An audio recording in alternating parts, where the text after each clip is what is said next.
guys, this is the K.O pocket clip. K.O stands for key organizer, and it works on the slide 3.0, slide 4.0, pivot 1.0, and pivot 2.0. So it's got the same feet as all of our Keyport modules, and it works the same.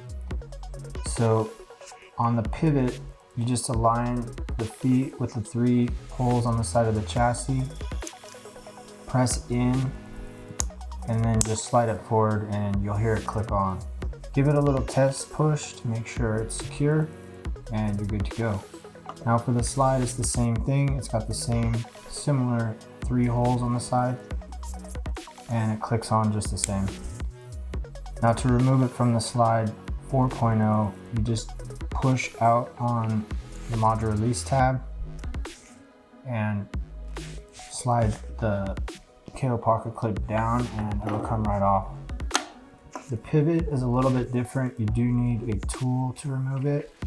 The idea is to depress the little dimple on the arm of the K.O pocket clip down there in the middle hole.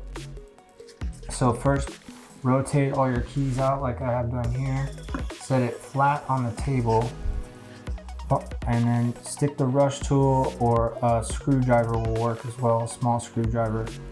Put the point right in that dimple, press down, and then just pull on the keys and it will pop right off. Basically, you're just depressing this arm and you're moving the lever down so that it releases from that middle wall.